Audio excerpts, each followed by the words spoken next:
That's it. That's it live. Yeah. Yep, I can see it.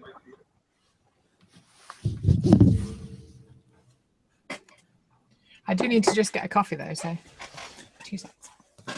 So yeah, just host away, Nathan. Yeah, we have actually the thing has started. All right. Okay, so this is the first Trolling with Logic Patron Hangout ever. I don't think ever. I think they've probably done it in years past at some point or other. No, we haven't. We've just never had patrons before like this, so we've just started to start taking Patreon a lot more serious for the time being. And I'm off camera because I'm eating right now, everybody. So please forgive me. That's one of the reasons for the lateness tonight. I just clean forgot, so I'm just back in the door with a takeaway. Yeah, so did I. Yeah, I clean forgot as well. I forgot, but I showed up at like 7:30 after Micro sent me a "what the fuck's going on" message. Although it was very polite, I have to say. Yeah, it was more like, do you know what's going on with it? Yeah, and I was like, "What isn't that meant to be next weekend?" There's nothing but the best of professionalism on this podcast. Yeah, of course. Well, this is how the professional world works. It's just sort of winging it, isn't it? And I just have to say, the next show we've got coming up will just be professionalism exemplified. Oh, yes, definitely. Yes, we've got Coughlin on to speak about Alec Jones' micro. You can imagine how that's going to go. Oh, yes. Oh, that's going to be so good. I made the comment when we planned this next show that we could all of us hosts, we could just not say anything and let Coughlin go on for an hour or more, and then when the hour's gone, like tell him, oh, that's it, fine. He will come bring his rant to an end, and that's it. You have an episode. Yeah, because he's got a lot of great videos that are run for half an hour or longer, and he doesn't break a sweat or he doesn't break pace. He just keeps talking and talking and talking, and it's great. Well, like I say, Nathan, when I was in Edinburgh this summer, I went to see him at the festival. What amazes me about him is when you've probably seen his routine, the amount of shouting and how animated he is. And he did that every night for a month straight, and I don't know how his voice holds out like that. Yeah, it's like, well, he did lose his voice in that one video he did just recently. Yeah, but like I say, when he's doing a stand-up, because he's shouting and he is very animated, and I'm just amazed how he manages to do that for a whole month every night, just straight like that. He must have a pretty good supply of lozenges or something. So is Society for the Advancement of Science here? I forgot to message him, so I'll try messaging him right now to see if he wants to join. But we'll set this up better next month. Yeah.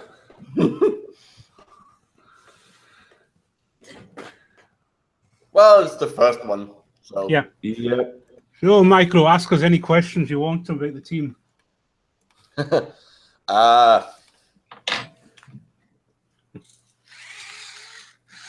Well, the thing is, I've been following you for so long. It's hard to come up with questions. You know everything about us already. You know, like, well, okay, not everything about everyone, but like most of like the general stuff I've sort of picked up. Well, might as well ask you, what do you think, the current incarnation of the show? How we've changed the format again? I think it works. I mean, yeah, I know a lot of folk are missing the live stuff, but like I said, when we had to put a stop to it last summer, it was just no way we could actually keep a schedule live. Yeah, it gets very difficult after a few years because your life changes. Yeah, I mean, I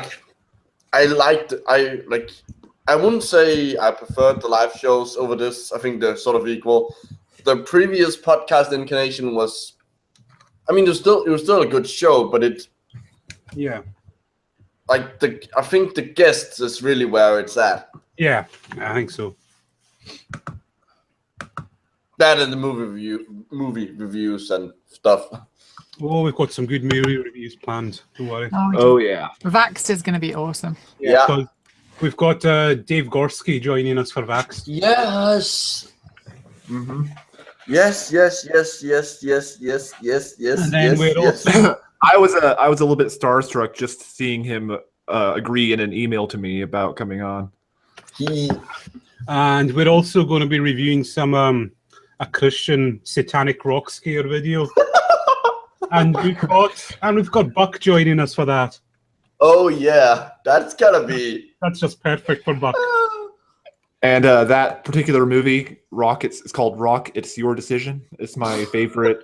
Terrible name. It's my favorite Christian movie of all time. It's Did even you watch better that than. when you were a believer, Nathan?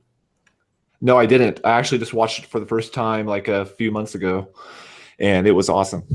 Because we did used to get showing those videos when we would have ministers and preachers visit their school.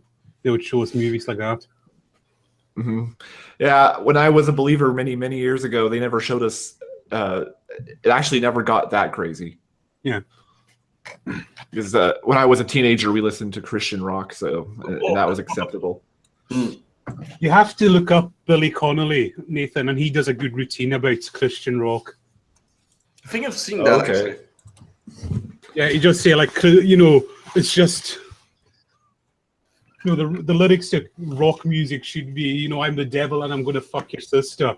I love you, G. I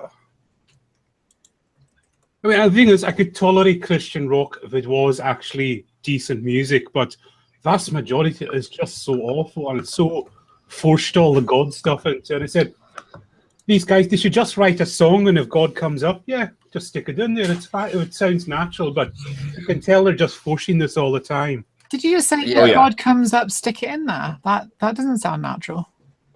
I mean, if it's consensual.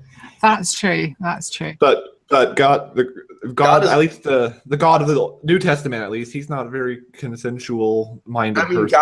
God is everywhere. So God is everywhere. So he's already up there. Oh, man. Logic. Filled with the Holy Spirit. Just a whole new meaning to that. Did you see the story recently that all these New Agers have taken as verification for their belief that we're all joined together? This whole thing about, is it everything is interlocked on a quantum level or something like that? And they go, oh, that means we're all connected. We are all one. We are one. That one's been going around for What many is that? years. It comes up every time there's some like quantum mechanical news. It came up when they discovered their not discovered, when they confirmed the Higgs boson. Is that that biocentrism stuff with Lanza? Oh god, yeah. That's always, that seems to get recycled every few months. I see it in Facebook groups. yeah, and the thing is, like, what's it called? Like, there's some he calls it something fields, or he has a name for something. I can't remember what it is. But if you actually look it up, the actual thing, the name that the name actually refers to is something in biology, in like embryology, in like embryonic developmental biology. That's what it's called. Yeah. It's something more for logical fields or something like that. Yeah. No, I do have to say, there's one guy like Mikio Kaku, and I think he's gone on a bit of a raw deal of skeptics, because like when you actually listen to what he says, it doesn't resemble. I think it's just he never really went out to correct it. He never put much energy into it. He's gotten too much into the game of science popularization that he's gone actually, but it's when I he's looked gone at a bit overboard. When I looked at his quotes in full context, I was saying, I think a lot of the skeptics are being unnecessarily harsh on the guy. Yeah, but to be fair, he is really easy to take out of context. Yeah, like it's. I mean, I'm fairly certain he doesn't believe in like woo. But I don't think he realizes how easy it is to take him out of context. Yeah, it is. So I think like he's generally like what he generally does is just take actual physical science and just extrapolate it and say, look, isn't this cool? Not realizing how that the way he puts it, sound can be used to give credence to things that aren't scientific. Yeah. Do you think there's a general risk with when you talk about things in kind of flowery language of that kind of thing happening, where, you know, if you, and Neil deGrasse Tyson does it quite a lot, where he talks about something with a kind of a passion and makes it poetic and that kind of thing, and that kind of poetry is what New Agers often catch on to, and they'll use that. I think there's some danger to it, but it depends on, like, because you can use poetic and flowery language in a way where you don't, where you make it clear what you actually mean. Mm. Carl Sagan was really excellent at that. Yeah. And that's obviously where deGrasse Tyson has it from, given that Sagan was his mentor. Yeah. I mean, as long as you do it in the right way, I suppose there's no harm to it. And in fact, it can be quite inspirational in itself. It's when you go down the road of being kind of a little bit vague in the way you're explaining things, rather than just making them sound more profound, you're actually making it more vague, and then you turn into some sort of a clone of Chopra or something like that. Yeah, and that is the danger, like trying to keep it. Yeah, trying to keep it. And it's funny when it got vague. Yeah, Sagan was so good at being careful about that. Even when New Agers try to quote him, like from clips from Cosmos, they have to keep their clips really short because in order to. They just keep it to the word quantum, and then that's about it. Quantum. Well, Sagan says a parody video, just finding an episode of the old Cosmos, and every time he says quantum, just cut that out and just make a compilation of. Yeah. Well, no, the one line I noticed they like to take out of Cosmos is, I think, in the very first episode when he says something to the effect of "We're all connected together." Yeah. And but he makes clear what he means by that. He does, but you know, it's just like with that Richard Dawkins interview where the apologists always take it out of context and make it look as if the alien one. Yeah. Like, where if you actually watch the full thing, which they for some reason put up, which I've still no idea why they would do that, since it undermines. And is there not another interview where they ask him about novel genetic information, and they've kind of edited that in a way that I think that one isn't as clear, but it rings a bell. Yeah, it was later discovered. They had asked him some totally other random question, which he was like, "What's going on here?" Because he said like he didn't know this was going to be a creationist thing, and he's just like they just started springing it on him. He was prepared for a different interview. Yeah, but they kind of went and they took his long responses as, "Oh, he doesn't know what he's talking about." Yeah, it's the same in, like, I think it's The Principle. Isn't that what's called, the geocentrists? Oh, we've got to review that. Where who was it? It's one of the Star Trek captains. They got. Oh, you mean Captain Riker? Do you mean Captain Janeway? Oh, Captain Janeway. Kate Mulgrew. She did the voice for it. Yeah. She didn't realize what it was being used for. Yeah. What's that conspiracy theory one with the guy who played Will Riker? What's his name? Jonathan Frakes. The Roswell one. That one. Yeah. That might be a good one to have a laugh with. Was that on our list last time round? Yes, it was. Yeah, I still think it might be worth doing for a laugh. Oh yeah, it's just like I came for the Principle we were one, and just that has to be done. That one. Yeah, we should get Cool Hard Logic on for that one as well, if we can. Yeah, for the Principle. Yeah. Yeah, you sent me that video. You sent me that movie all that time ago, and I still haven't watched it. Still got it on my computer here. All right. Well, look at that. This North Korea news agency is claiming that they've sent somebody to the sun. What? Come on, is this that Twitter account that everybody keeps quoting that isn't actually real? That's a satire, yeah. Yeah, that has to be satire. but there will be flat earthers who will believe it. Yeah. Oh, obviously, yeah. That and electric universe idiots, because they think their sun is a giant electric block. Didn't I think to recall some flat earthers saying something really horrendously stupid about the sun, like it's only 3,000 miles across or something? Yeah, no. It's only 3,000 to 5,000 miles away. And also 3,000 miles across. Yeah. Yeah, it's the size and the distance away are the same, apparently. Yeah, which doesn't make any sense. Yeah. And it moves around like a spotlight. Yeah, it's a spotlight for some reason. Yeah. Even though it's Yeah. Cool Hard Logic did his most recent video talked about that. It's something that everybody who talks to flat earthers is bemused by, because apparently it has just a limited thing. And then when you say to them, what, so photons only travel a certain distance? And they go, well, yeah.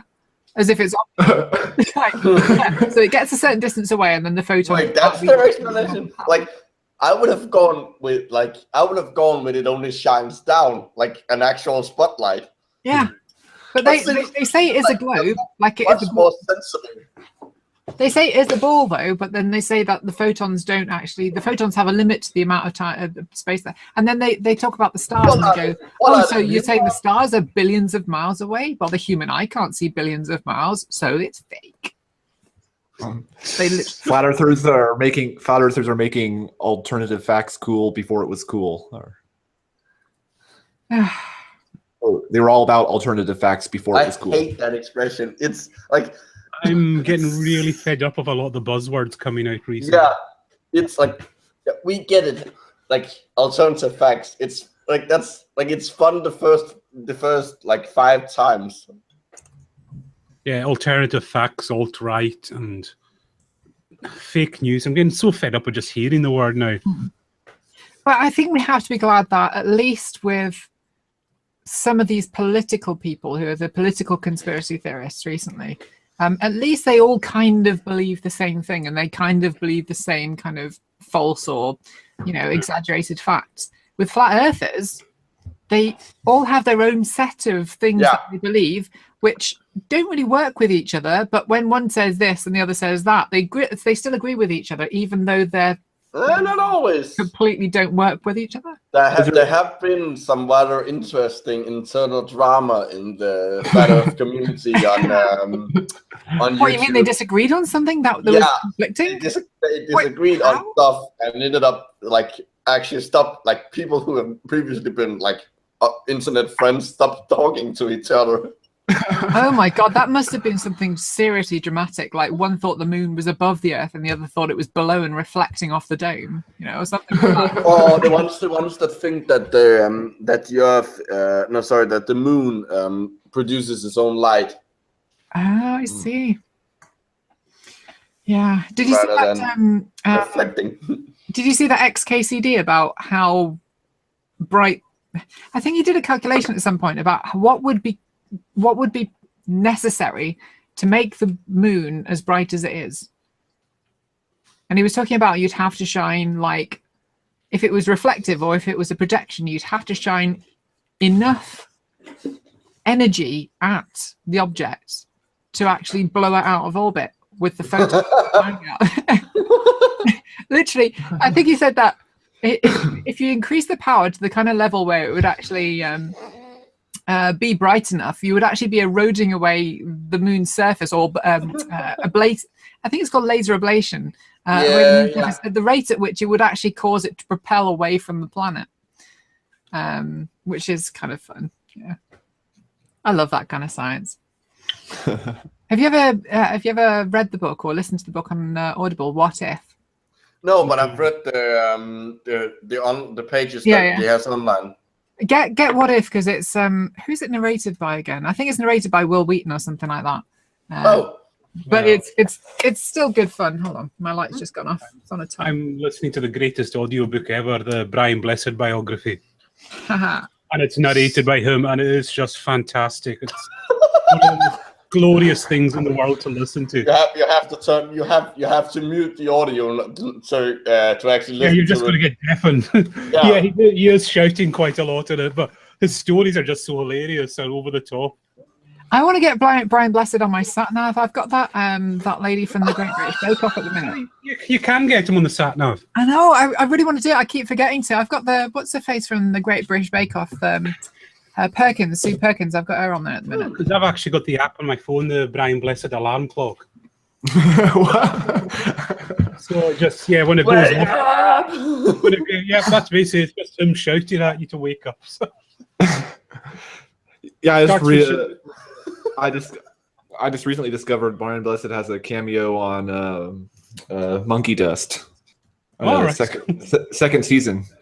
They've got a little skit with him in it. Oh, he's just fantastic. Just what can you say about him? I'm gonna have a look for it now. Actually, I'm gonna go on Waze and see if they've got a Brian Blessed voice for Waze. Let's see. There's one thing you should do, Nathan, is look up. We have a kind of topical news quiz here called "Have I Got News for You?" Yeah. And there's an episode of that where Brian Blessed hosted it, and it's just hilarious. Because if you've ever seen Brian Blessed's interviews, he's just off his head. It's called. He just says whatever comes into his head, and that's it. Also, he's the QI episode where he's on is pretty good too.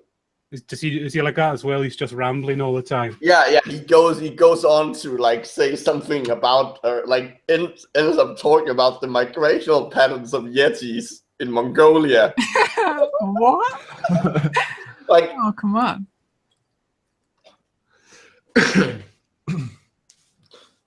And I seem to remember his buzzer being just perfect. Someone just called. There's a Brian Blessed voice for the TomTom, but not for Waze. That's a shame. Oh, damn it! There's a recording of him though. Recording.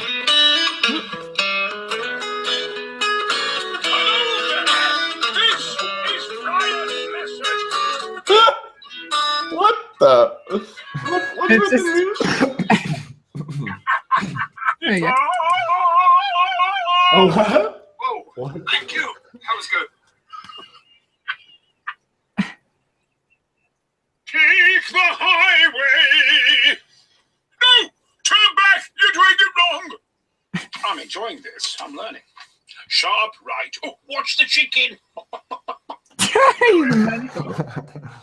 I love it. I just need to get him for. I need to get him for Waze at some point, or I need to get a TomTom. I'm not sure. Oh dear. You probably need some special circuitry in order for the speaker to be able to handle it. Do you know what? I've got a sub in the back, and I'm worried about blowing out the back window if he spoke too loud. What do you mean if? Sorry, yeah, when? Because my minimum volume would not be low enough. Oh. Excuse me, sorry. I ate way too fast there because I was hurrying to get on the screen for this. And I'm muted, am I? Are you guys hearing me? Oh, sorry. I can hear you. Sorry, we're just being really rude. I was drinking some schnapps. I know. I wish I could have a drink right now, but I've got to pick up someone later. So. Oh, no. I don't have to do any more driving, thankfully. I've had a migraine for the last 2 days, so drinking schnapps now is probably not a good idea, but I can, so it's okay. Yeah. What kind of schnapps? It's only schnapps anyway. It's basically just peach juice. It's good for you, isn't it? Peach it's one of your 5 a day. Okay, that's not snaps. That's one of your 5 a day. Yeah, it's fine. Over here it's 6 a day, which is funny because the Danish word for 6 is the same word as the word for sex. Oh. So there's an old ad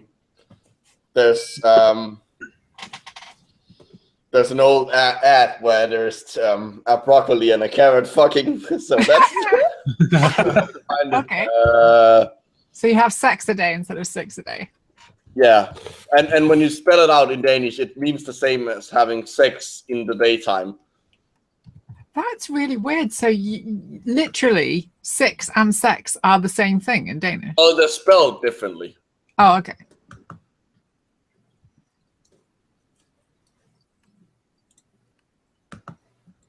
Have you ever had any of this cannabis beer or cannabis tequila or cannabis absinthe? No. No. Apparently, it's like the local tipple on this island that I'm going to be going to in April. And Chris keeps sharing photographs of various different bottles, green bottles with cannabis leaves on them. And they've got like cannabis absinthe, cannabis beer, which has got one of the lowest ratings for any beer that I've ever searched for on Google. I mean, the descriptions of this beer, let me just go over to it again because I was looking at it earlier on. I think it's made with hemp. It's not actually made with cannabis. So. Yeah. But yeah, so well, it's got... well, it is because cannabis is the yeah, okay, genius, technically. So. Oh yeah, I put the ad in the in the internal chat. So this has got like, I think its maximum rating is shocking, and the people have basically spoken about it quite poorly. Yeah, I can't imagine that the taste that it's gonna be. Yeah, it's either gonna taste of nothing, or it's gonna not taste that great, because I don't think that taste is really gonna. I mean, I don't know how it tastes, so.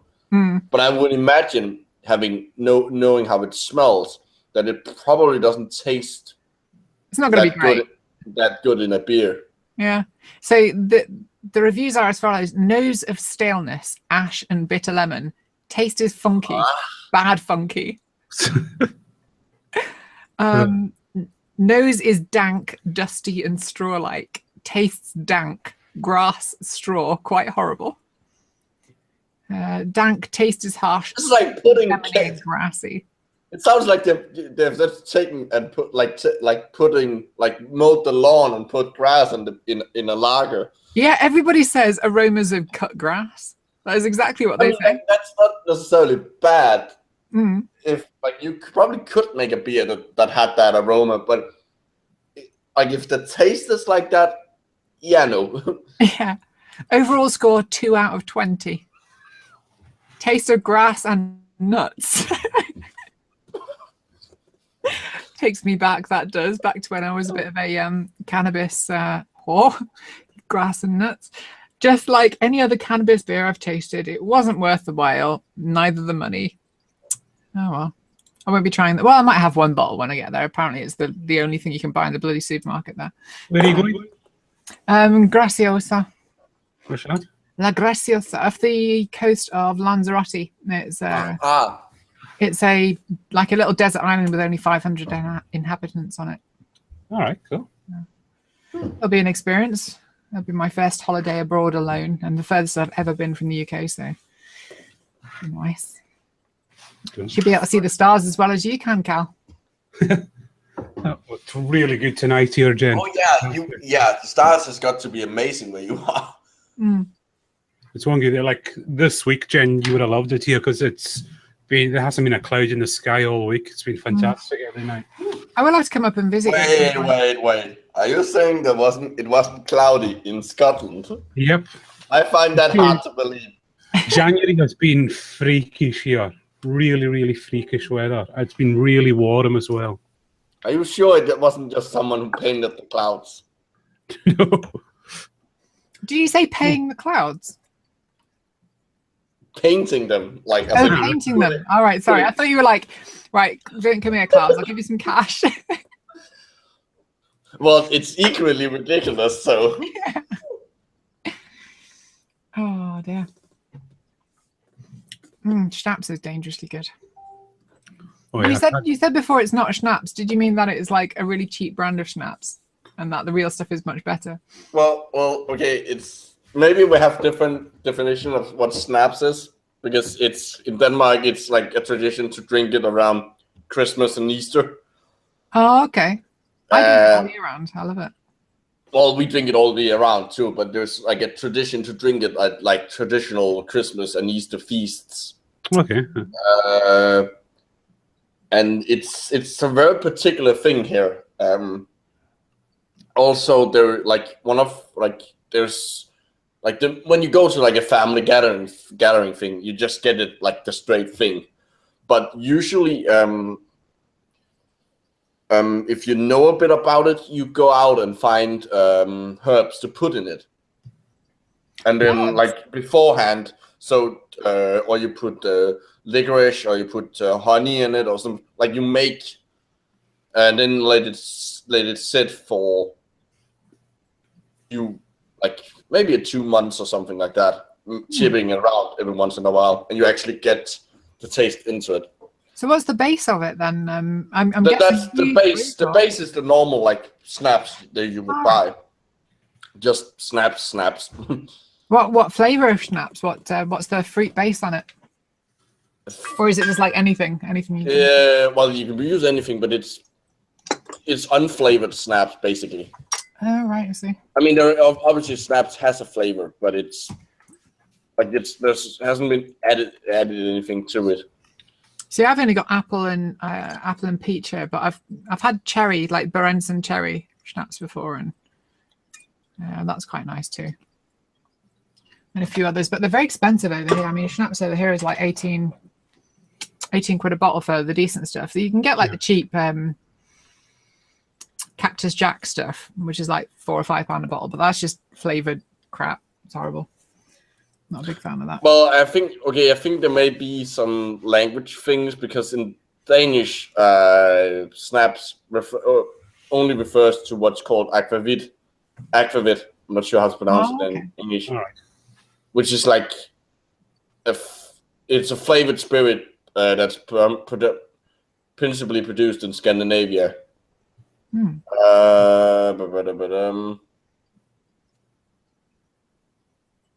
The main spices should be according to the European Union. Okay, be caraway and dill. I'm trying to figure out. I'm actually not sure what it's actually brewed from. Grain or potatoes? Okay. Potatoes. Yeah, it's kind of like imagine if vodka and whiskey had a baby, sort of. An Irish baby, if it's potatoes. Well, no, vodka is made of potatoes. I didn't know that. You learn something new every day. Yeah. And then you filter it to make it better. All right. That's the main difference between cheap vodka and expensive vodka. That the expensive vodka has been through a filter. And Smirnoff's just fucking awful. So when those Russians came from Russia, presumably, back when I was working in the hotel and offered me special Russian vodka for hot dogs at 6 o'clock in the morning, do you reckon they would have given me decent vodka, or do you reckon they were actually going to feed me? It was actually Russians. They will give you good vodka. Yeah, I think so, because I've heard stories that they'll drink pretty much anything, including toiletries. Well, I'm sure some of them will, but I would imagine that the vodka culture is a bit more sophisticated, a bit more highbrow. All right. It's like the guy was wearing what looked like a jail uniform, so I'm not 100% certain. Yeah. It's kind of like... But he had flown into the country, so... That doesn't really make it any better that he's escaped the country, the prison by taking a flight. I mean, it's sort of like when I go to East Europe and like I see the whiskey there, all we have is Johnny Walker. Why is Johnny Walker? They think that's whiskey, and it's sort of similar in the UK. People just think it's Smirnoff as vodka, and it's not. There's a lot more to vodka than that. Is Johnny Walker a blend? Or is it a malt? I hate Johnny Walker. Really can't stand Johnny Walker. I prefer malt whiskies. It's a good name, though. It is. But there's a lot better whiskies out there. There's some really nice malt whiskies out there. I mean, even Glenfiddich, which is a pretty standard one, it's beautiful. Like. My dad, one of the ones my dad used to have was Tienenich, which was quite rare now, I think. I can remember having that bottle, because what used to happen is my dad used to drink the whiskey by the bottle, and then I used to collect the bottles because I didn't really have much else. I was just like, I used to collect the bottles and drink the tiny little dregs out the bottom that my dad left. He was very, very good at drinking bottles of whiskey, so there really wasn't very much left. And I used to decant one into the other and make my own little blends, and then put the bottles on my. But it's actually quite weird up in Scotland now. Gin is a big thing up here at the moment. Gin? Yeah, the reason that is because there's so many people have started to distill whiskey, and because it takes 7 years before you can legally call it a malt whiskey. A lot of them just put in a gin still, so they've got a product to sell straight away to keep the money coming in. And so there's been a huge explosion, and it's taken off. Some of them are just saying, "No, we should have just stuck with the gin if we don't be like this." I mean, gin is good. Yeah, and it's I very like quick gin. to make. Gin is so easy. I mean, is there such thing as a decent and a bad gin? Because gin tastes the there same is. to me. Gordon's. Gordon's what? Is it bad or good? Gordon's gin. It's basically like the Smirnoff of gins. Yeah. Oh, right. You see, I've had Gordon's, and then I've had Morrison's own brand gin, which is exactly the same as Gordon's. But I haven't had anything decent, I suppose, then. Apart from maybe at some of the Boohoo. In Denmark, they've started selling it. Just recently, they've started selling gin where they've put cucumber flavor in it to begin with. So you don't have to put your own slices in. Because there's a kind of fairly newish whiskey distillery on the island here, and they've started making their own gin, but they use some sea kelp in the gin they make, and it's got quite a unique taste because of it. That sounds interesting. Yeah. It's got a what taste to it? Sea kelp. Seek help. Kelp, yeah. Seek help with what? Oh, sorry, that was a really bad joke. Yes, that's why I I'm thinking like my head immediately went to instead of the plant or the seaweed thing, my head went to kelpie, Scottish beast. Do you mean from Loch Ness, the film, the one with Ted Danson in it? Never seen it. Have you never seen that film? I used to love that film. What and they called it the Water Kelpies. The Water Kelpies. Well, that is what it would have been called in old Scotland, because a kelpie is like is a water spirit. Yeah, there's a place, I think it's just outside Falkirk or Edinburgh, where they've got actually two massive statues of kelpies there. Also, they can shapeshift. Yeah. Generally into other Scottish mythological beasts. Yep. In fact, if Slendy's in the room, then he'll be going on about kelpies right now, if I know him. This is he loves cryptids, so. I actually missed. It annoys me, but I had to check and see a talk by Denmark's only cryptozoologist. He claims Only to be. cryptozoologist. I'm not sure if he. I don't think he actually has that title, but I had to do something else that day. It really annoys me because, on the other hand, I'm fairly certain I would just have laughed, and that's kind of rude. What is it that you call? Tardigrades they don't come back from the dead, but they kind of. Well, they kind of do. Is that cryptozoology, or is that something different? What would you call that? No, that's cryptobionts. That's cryptobionts. Sorry, yeah. And the thing they go into is cryptobiosis. That's it. So it sounds kind which of. Which is also a disease in salmon. In what? Sorry. In salmon. Salmon. Yeah, salmon. That's what. Oh, okay. Like if you go on to and actually look through papers, like search cryptobiosis, you will find that there's some letters to the editors type things back and forth, and actual papers back and forth in journals between the people who study tardigrades and cryptobiosis and the people who study the fish disease, arguing which of them has the right to the name. And like technically it would be the people studying things like tardigrades, because they came up with it first.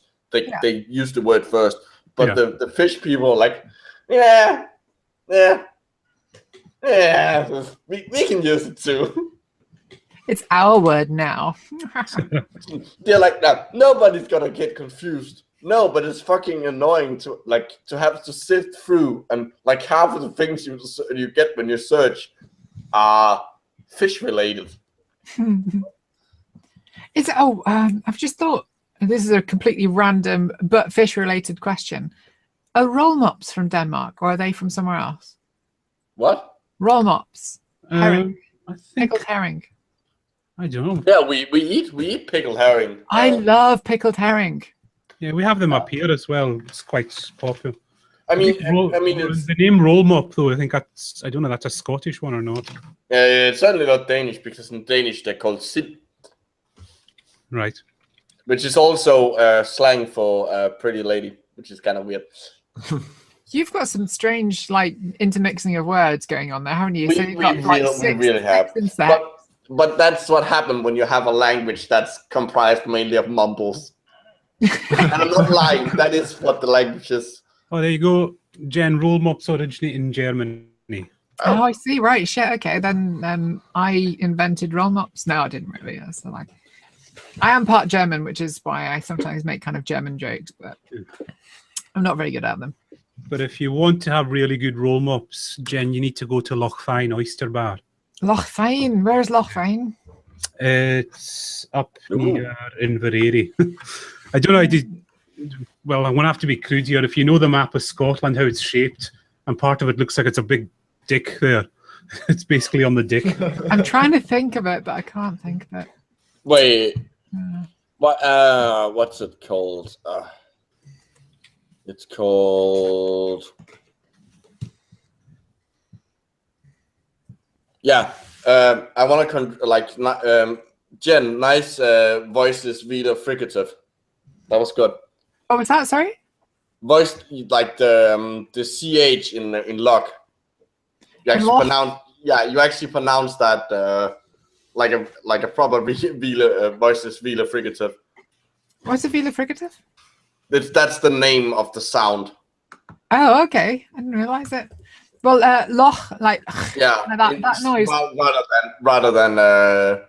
Rather than just using a K. Oh well, because I have German and French heritage. That kind of comes naturally to me anyway. Because in German, you have that kind of yeah. But in normally, like in most like British dialects, you don't. It's only in the Scottish ones, really. True. So like they'll say in certain parts of the country, even though in Scotland, say loch or loch. I can't remember. Yeah. Oh, Nathan, have you had any joy with your Monsanto t-shirt yet? Nope, I haven't gone out wearing it anywhere. Monsanto teacher? Yep. Cal finally helped me find one that was being sold on the Monsanto store that I wasn't able to find before. It's winter, so I'm always wearing my t-shirt. What do you think we said? I heard it as teacher. All right. All right. Like, what are you talking about? Well, we have that anyway. I mean, we have our Monsanto, our NASA, and our CERN teachers. Make sure that we show properly, but we don't talk about them.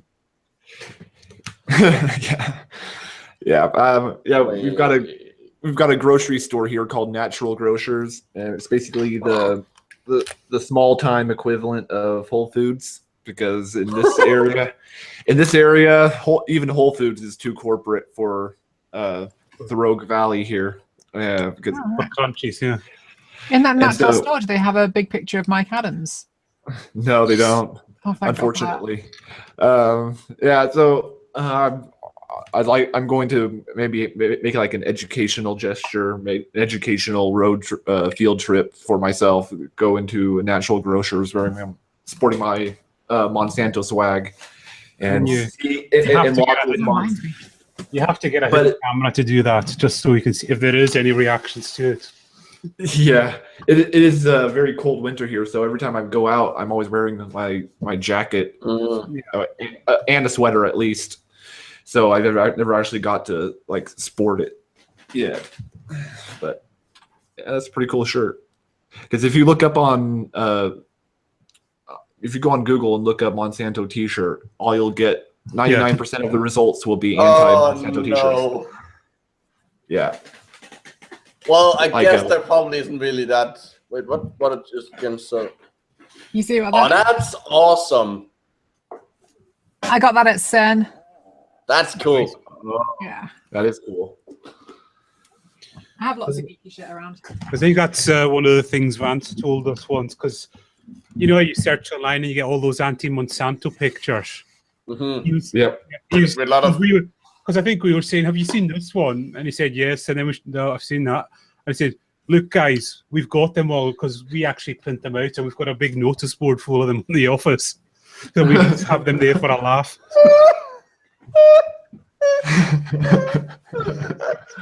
That's amazing. Lot of apples with syringes in them. Yeah. Even though we've like, there's also like genetically modified apples have just become a thing, really. And do you know when Vance started his job in Monsanto is when Mike Adams wrote that article? And because he was getting ready, and I think he said someone in close to him read it first. They were like, "What the hell are you getting into here, mate?" They were just freaking out when they read it. You know, he had to convince. That's just one real nutcase online. With his second-hand crap mass spectrometer that he bought for his patent lab. Yeah, I just love that. He genuinely thinks because he's bought some science equipment in a lab coat, he's doing science suddenly. And all he really does is use it as like a background, really, in his videos. Well, that, and he just says, "Oh, I went to this food and I found a trace of this element." He said, "Well, yeah, you would expect to find it there. It's part of the chemical makeup of that." You notice the only people who pose with like vials and the scientists white trench where for some reason they think that you can do science but just looking really intensely at it. Yeah, and then like I think Concordance had that video a few years back, a day in the life of a scientist, where he kind of described what it was like to work in a research facility. And he said, you go in there, nobody's wearing a white coat and glasses and holding beakers. They're all just wearing like casual clothes and sandals and t-shirts. And in most labs, you don't really need, like, unless like you only really need a lab coat if you're working with something that's either not supposed to get out or something that can hurt you. Yeah, my little brother, when he, I think he was recently saying that he was working in a lab where they were using various acids to break down rocks into their component parts, so breaking down rocks into liquids, basically. And he said he had to wear some protective gear for that because that was pretty bloody dangerous. Yeah. Apart from that, no. Scientists are probably like the least dress code oriented people in the world. Yeah. They're probably also not. They are probably also not the people with the best fashion sense. I would probably say. Yeah, when I went to CERN, I kind of have to agree with that. Some people kind of had it spot on, and they were, they had some really good fashion. Like there are like some of the stereotypes are partly true. Definitely hair for scientists, I have to say. Mad scientists and mad hair go hand in hand. Yeah. Some of them don't keep their hair for years, I think. There is, I don't know if he's still there, but at Copenhagen University, there's a guy, I think he's the curator of the bird collection, who walks around with a wooden slingshot around his, like an old dude with a wooden slingshot around his neck. No idea why. With a wooden slingshot? Well, you mean a catapult, like a? Yeah, like a Y-shaped thing with an elastic in it, but like a proper one. Like, scientists are a quirky bunch. Does he wear a black and red striped top as well, and have spiky brown hair? No. Yeah. All right, so he's not Dennis the Menace then. He can't. No, not really. No. Oh. See, it's going to be interesting watching Alex Jones and Mike Adams for the next 4 years because they're going to have to be defending the government. Oh, did you see that picture of Alex Jones in the crowd for the inauguration? Alex Jones supported Bush during his election run, like Bush Jr. during his election run, and it was only after 9/11 that he started going at him. So, like, and it's Alex Jones. Like, he can turn around on a plate without anyone noticing it. Well, as I say, in preparation for that show with Coughlin about Alex Jones, he sent me through. Oh, I've been doing a little bit of research, and he has a if you go to Coughlin's Tumblr, he's got a post all the times that Alex Jones has said the World War III is starting, and it just goes on and on and on. It's never ending. He says it like every day. I think World War III's just started. Do you think it's going to be less so now that his dude's in power, or do you think it's going to be until there's something they can turn on? I think, Yeah. because I think they're going to get uncomfortable having to defend the government, Mm. and so Well, did you hear that? they'll find something. Did you hear that? And, they can turn on him with. There'll be like there'll be some kind of an international or an act of terrorism, and then they'll say, just make something up. yeah. I mean, that's what they do anyway. That's half of Infowars stories. It's just made up things. Yeah.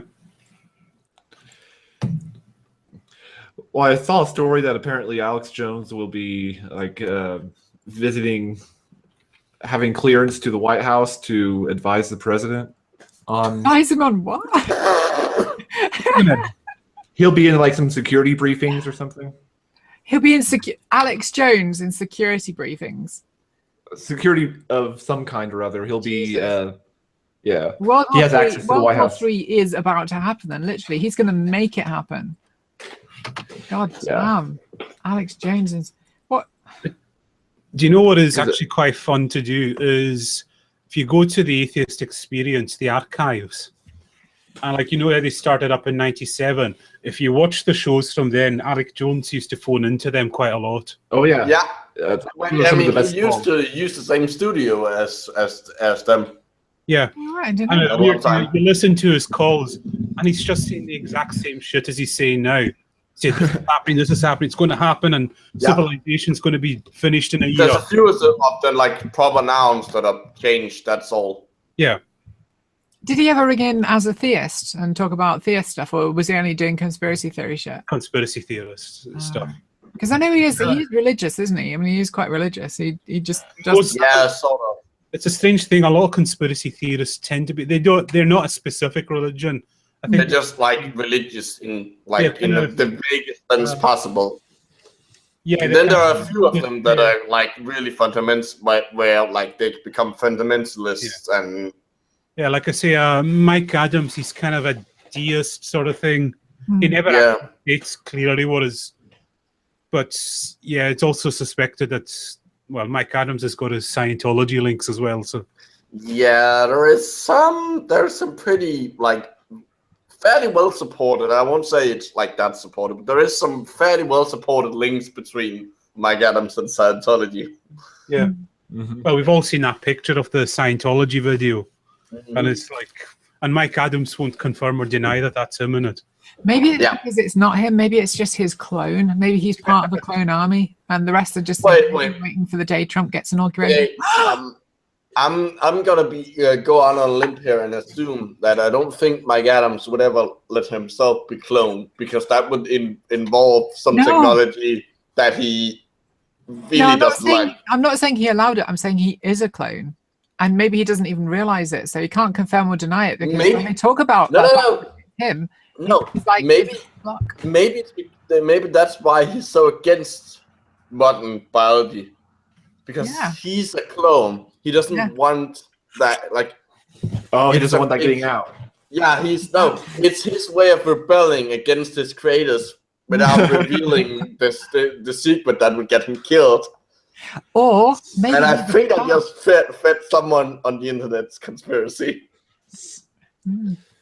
Maybe get Alex Jones to repeat it. And then have James Gurney come and give a back rub. I'd like to see what happens if somebody actually pulls that off, and how the League of Nerds would respond. James Gurney's pretty awesome. He helped me out recently trying to identify some algae. I think we should get him back on again at some point. I like James. He's cool. Yep, he's a pretty awesome guy. Also, he shares the name with the guy who wrote the Dinotopia books, or writes. Yep. That's why on his Twitter page he says, "I'm not the guy who wrote the dinosaur books." I love that. I don't know who what the Dinotopia books. What are they about? Basically, like Lost Island somewhere where there's like sentient dinos, like not sentient, sapient dinosaurs. Isn't that the plot from King Kong? Kind of, but No. they're friendly. Most of them. Okay. There's like cool technology, and All right. and the guy who writes them is really like he's also an illustrator, so they're really beautifully illustrated. Cool. Not a movie or a TV show made about it. Well, yeah, Yeah. there was like a mini-series thing Yeah, I made. think I remember Well, that. and And it was because it was really terrible, wasn't it? yeah, and it really fucks with the story. Like there's a submarine in the second book. There's a submarine they used to because there's like an underground world, a lost world underground in caves with like these big machines that are powered by like stones that are like absorb sun energy. That's like Hollow Earth theory. Well, okay, it's more like just caves. Okay. But in like the submarine is just a pretty much normal submarine. Mhm. But in the movies, it's suddenly powered by the sunstones for some reason. Like it makes no sense. It sounds intriguing, though. I think they could be onto something. They're good. They're good books. I mean, they're not like exactly like how highbrow reading. They're like there are like children's books, kind of. Yeah. Like most of like a lot of the pages is like one page of text and one page of illustration. Mm-hmm. That's more than most comic books have, though, and adults read comic books, so I That's think true. Yeah. it's a good format. Also, none of the dinosaurs have feathers. Just saying. Right, shit, it's factually incorrect. Don't read it. Fuck it. I have my desktop background features an ice a Swedish artist who made like for I think it was like for a municipality. He made it for a Swedish municipality where he made a lot of things with dinosaurs and like common everyday objects. And one of them he made is like of an ice cream truck that's with like two like T-Rex like things around them, and the T-Rex are like they're completely anatomically inaccurate, but it's an awesome picture. So You know how oh shit, no, carry on. I had it for a second then. You know when you have something in your head and it goes. Oh yeah. Oh yeah, All the sorry. time. You know how what's his face went back and redid the CGI for Star Wars. George I think they're Lucas. going to go back and do the same thing with Jurassic Park and give all the dinosaurs feathers. It's well, you Steven have to do a lot Spielberg. more than that. Yeah, Mm. Steven Spielberg doesn't have a habit of redoing the films like that. No, If he does go back to the films, he just gets the he just kind of it's just kind of simple restorations he does. He doesn't really go for it. He did it once with ET. It's just he realized how much. Yeah, it's just a digital remaster. Is basically all it is. Or in the case of the first Jurassic Park, they went back and made it 3D, which is like a quite laborious process because it basically means making up one of the other pictures, like the other half of the picture. Yeah, but the thing with the CGI in Jurassic Park, it still looks bloody good today. I don't know. Yeah, but remember, a lot of it is also practical effects. Yeah. yeah, there's a lot of animatronics in it. The CGI, if you look at it, is quite cartoonish on the big screen. We went and watched Jurassic Park. Yeah. Also, it helps that a lot of like the T-Rex scene, when it first escapes with the cars, like it helps that it's like it's in a dark environment with That's like that first Godzilla film from the 90s, though. Do you remember that shocking thing where they literally had to do everything at night because otherwise it would look completely unrealistic? it still does. And it still does, exactly, yeah. And they made it a giant T-Rex. Yeah, for some reason they decided to, instead of like Godzilla is supposed to be a lizard, like a giant iguana thing, but it's they made it into a fucking dinosaur. Yeah, because the thing is, they even say it's a lizard, but then later on, the helicopters say, "Oh, we can't see its heat signature," and it says, "Well, if you can't see a lizard's heat signature, that usually means the lizard's fucking dead." Because like cold-blooded cold-blooded doesn't mean cold like that his blood is cold. It means that it's like it's exothermic. Yeah. Oh dear. Right. Here's another question for you. Right. If ET actually had healing powers that he could transmit via his finger, how would that work scientifically? It wouldn't. Something quantum. Yeah, that. I'll go for the Star Trek answer of tachyons. Tachyons. What? Because it's the Aren't tacky those, part. Oh, so you're particles that saying travel back and forth in time? wait, how would that heal you? That would just like go back, make you go back in time, and then you would like die again. I have no idea. It's just when, if you watch Star Trek Voyager, tachyons seem to solve a hell of a lot of things. I mean, I Yeah, think tachyon. they're like hypothetical particles that's supposed to go backwards and like in time, Yeah. something like I that. mean, there's some episodes of Voyager when you actually listen to what they're saying, you say, how the hell did they think that sequence of words would actually impress anyone? But there's one, I think, where they say multispectral engine design. That's Deepak Chopra through and through. That is. And then later they say, Multispectral engine design. What the hell? and then there was this subspace torque, which was right. What? Yeah. There's nothing spinning. Where's this torque coming from? Is there subspace horsepower as well? I don't know. How So many that's subspace the- horsepowers does Star Trek That's Voyager? that glorious episode of Voyager Threshold, where they exceed warp 10 and they turn into salamanders. What? Yeah, I am not joking. That's the plot of that. that is an actual plot. What? This is Wow, that's what's this? Sorry, say that again. In Voyager, look up Star Trek Voyager. Go on to Netflix later on, Jen. Look up Voyager, and I think it's season 2, and there's an episode called Threshold, and it's kind of arguably one of the worst bits of Star Trek ever. Is this spoiling Voyager for me now? The plot is they're developing a warp engine that can go past warp 10, and in theory they say that's you reaching infinite velocity now. Is this traveler related? No. the whole idea- It's got nothing to do idea with the of traveler. it is It that gets you even don't- better. The reason they can now get this shuttle to warp 10 is they discovered a new type of fuel, and so suddenly it can exceed all known theoretical. Well, but They the actually whole, say that we found this new type of fuel, and not only that, they don't know what will happen at infinite velocity, but they can simulate it in a holodeck somehow. The weird But thing you're not about like in- all the Star Trek. Sorry, carry on. And they turn not- into salamanders? you wouldn't have infinite velocity. The whole idea of a warp engine is that you don't move. Yes, there's that as well. No, but say, That apparently space moves around you. what happens is they do one test flight, and the guy goes past warp 10, and even though he travels at infinite velocity, he occupies every space in the universe. He ends up right next back to the ship somehow.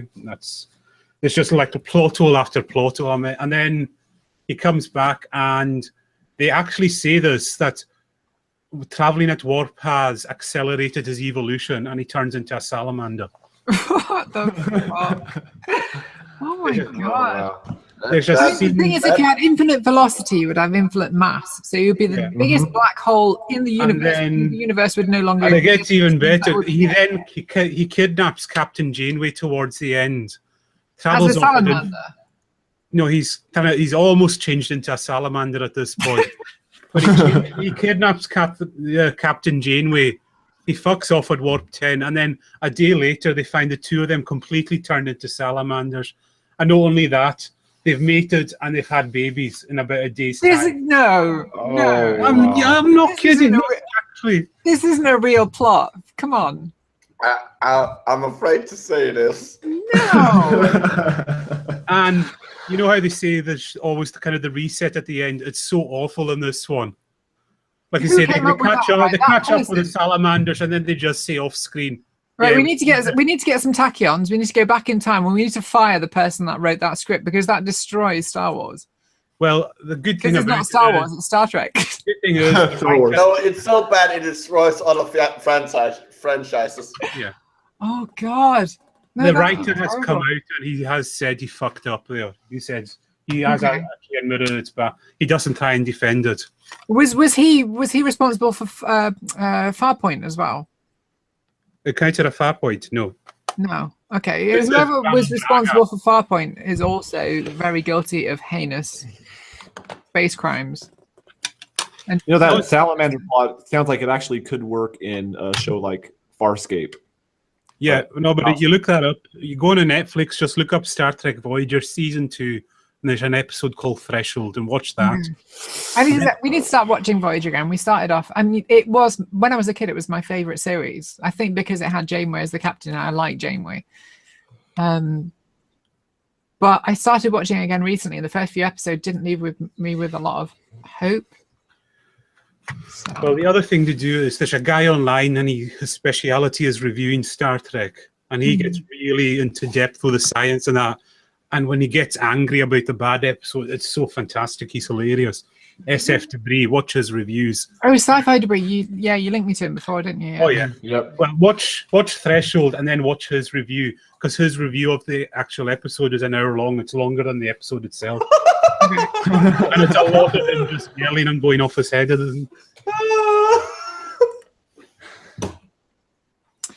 Wow. I'm actually shocked by that plotline. I mean, I know there's quite a lot of really bad episodes in Star Trek in general, but that sounds terrible. There's only one episode I think that could be worse, and that's one in Enterprise, A Night in Sickbay. I don't remember that one either. But I'm still trying to get around the why salamanders? How are salamanders more involved than humans? I don't know. What I mean, even no, what? I can't wrap my head around all kinds of bizarre scenes that happen in this. I mean, space octopus maybe, but no, Q. I mean, if they could turn into a Q, weren't Q like the most evolved being? Like when he's transforming into the salamander, at one point he coughs up his own tongue. What? But he continues to have dialogue after that. What? Wait, salamanders have tongues. But They have very big tongues, don't they? Yeah. But it's bizarre. Like, it's bizarre how they find out that he's turning into a salamander. Like, at first he's normal, but then they say he's developed an allergic reaction to water. I say, well, hold on a second. Someone literally just let me guess. Someone like they're on Voyager and they turn around and the guy's looking a bit salamandery and he goes, "Look, mate, you're looking a little bit salamandery at the moment. Might want to check yourself out in a mirror. Stop licking yourself." Allergic to water. Salamanders are amphibians. Yes. But no, that's the first sign that something's wrong with him. He's drinking coffee and he starts having an allergic reaction to coffee. A salamander drinking coffee. But he's made of water. Yep. Like, he's full of it. This is extraordinary. We should do a Trolling with Logic episode on this episode. I think Marty would be there in a second because Marty hates Voyager. Passion. Or we could just do something like the best of the worst of Star Trek, make it like a RLM style show. Oh yeah. I said if you do that, you have to have pizza rolls. And we don't have anyone who can laugh like Rich Evans. That's the only downside. Yeah, that's true. That's fairly good, actually. That's fairly close. I have been watching a few of those things recently since you sent me the link. You watched? I think I've watched most of the Star Wars ones. Plinkett reviews. Yeah, they are fucking amazing. Yeah. The sense of humor is that's dead on my kind of sense of humor. Same here. Yeah, it's pretty good. What does he say? Like, I analysed this film with a bunch of cheerleaders and we all agreed on one thing. That if I agreed to let them go, they wouldn't tell anyone.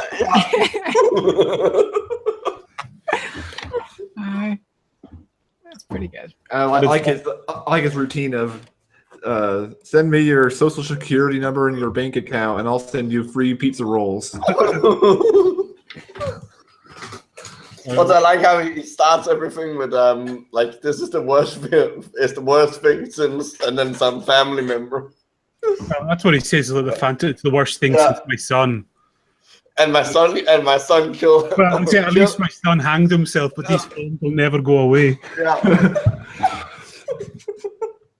He is the worst thing. A lot of the points that he makes are completely spot on. Like when he's talking about adding extra things in CGI, just makes the film worse because you're trying to distract people with fancy lights and avoiding the plot. It's perfectly true. For sure. Makes so much. I mean, his shit is so sharp. But his Indiana Jones review is fantastic as well. There's some really Which one is it? The new Indiana Jones that he reviews? Oh yeah. Oh, cool. Because Indiana Jones at one point the crystal. he was saying, no, he goes, Temple of Doom. A lot of people dislike it, but I loved it. It was a great adventure. And then he goes, plus little Indian children are sexy. Oh my god! Is it Mike that does the Plinkett character? Yeah, he does the voice. Because if you watched enough Half in the Bag, if you follow the storyline in it, there's one time where he has to pretend to be Plinkett on the phone, and Jay goes, "That's the worst Plinkett impression I've heard in my fucking life." Because there's like, and also in the Half in the Bag storyline, there's a part where Palpatine's in it, and he saying, "When are you doing your next?" I said, "I don't do any reviews." He goes, "Die, fake Plinkett." I love the one where George Lucas and this is completely not related to what we're talking about at the minute, but I've opened up this. I've got a book called "The Amoeba in the Room: Lives of Microbes" by Nicholas Money, and in the very opening of the book, it's got a Bible quote, which is a little bit confusing. Right. And what Revelation? And it says it's Revelation 22:1, and he showed me a pure river of water of life, clear as crystal. I don't understand why someone would put that in a book about amoebas, but okay. Weird. That seems a bit irrelevant, yeah. Yeah. But I think I told you, Nathan, there's online you can find the Half in the Bag stuff where they've taken out the reviews, and you can just see all the sketch stuff, and it's still hilarious. Yeah. Someone's actually done it for each. Because it does form a story arc, doesn't it, over time? Yeah, it does. Yeah. Because I was like everyone else. I watched the Plinkett reviews, and I went to Half in the Bag. Oh, I'm not so sure, and then eventually Half in the Bag just grows on you. Yeah, for sure. And yeah, even their review series is getting pretty good. Like the review of Rogue One, I disagreed with quite a bit. It was still hilarious. Yeah. Oh yeah, because you watched Rogue One tonight, didn't you? Yeah. What did you think of it overall? I know I asked you beforehand, but it was all right. Not the kind of. I think they could have done the kind of stealing the Death Star plans. They could have come up with something a bit more inventive. Yeah, like the last act is fantastic. It's one of the best finales to a Star Wars movie. It's really, but it's just the build-up's very patchy. There's good bits. There's some weak. There's nothing really awful, but it's just the build-up's a bit all over the place. I felt. Yeah, it was okay for a first. It was okay for a first attempt at an anthology standalone. But I say once they land on Scarif, that on its own is like just a perfect act. That. What do you think about them hosting their servers on a tropical planet rather than planet? I mean, it's just kind of stuff to serve the story, so they could get a new location and. Yeah. But at least, it's something they try to do something different with the locations in this movie. It was pretty cool, don't get me wrong. I think it looked like it was filmed in Dubai or something like that. It looked like they just made it in Dubai, but it was the Maldives they filmed in. Was it? I mean, it might as well have been Dubai though. That whole server thing. It's just basically the Palm Jumeirah with a big stack in the middle of it. I don't know. I mean, like the last act of it was good. Just they could have built up to it in a better way, I think. I just never felt anything for a lot of the characters in it. I mean, that's the one thing Red Letter Media were. The characters were really thin. Like when they died, I didn't feel, that bothered about it. Yeah, I think they could have built on that though if they hadn't fucking killed them all off. That was really disappointing. You still could have had them kind of interacting a bit better in the lead up to make you believe it's a genuine connection, but they just seem to be random guys thrown together. I felt a closer connection to those characters than I did for the first three, aka last three films of the sextilogy. Is that what you call it? I don't know. The prequels. Yeah, the prequels. I didn't feel. It's two trilogies. Yeah, so I didn't feel in the prequels. I didn't feel anything for any of the characters at all. That's because the characters were just so awful. They were badly written. Absolutely. I mean, they were poorly acted as well. I mean, like Ewan McGregor is an actor who can do some good acting, but don't know what happened in those films. He was given a bad script to work with and bad directing. Yeah, he was just. I mean, I didn't care about him. Excuse me, but Rogue One, I actually started to give a shit about some of the characters at the end, and then they all fucking died, and I was just like, well, shit. I'm not actually going to be able to. I think they could have built up the friendships a bit more. They did that. That was the good thing about Force Awakens, was the character. You really liked the characters and cared about them, but they could have done something like that in Rogue One. Would have made the deaths mean a bit more at the end. Yeah. They were trying to go for the whole gritty and dark tone, and it kind of backfired on them. Yeah. I mean, the one thing is... This is kind of a weird thing to do for a Star Wars movie. Yeah. But it's definitely the best... the cinematography is the best of any Star Wars film, I think. What, any at all? Could be. Yeah, I think so. The cinematography, just the way it's shot is just shot fantastic. It's a beautiful looking film. Like all this, every scene looks gorgeous in it.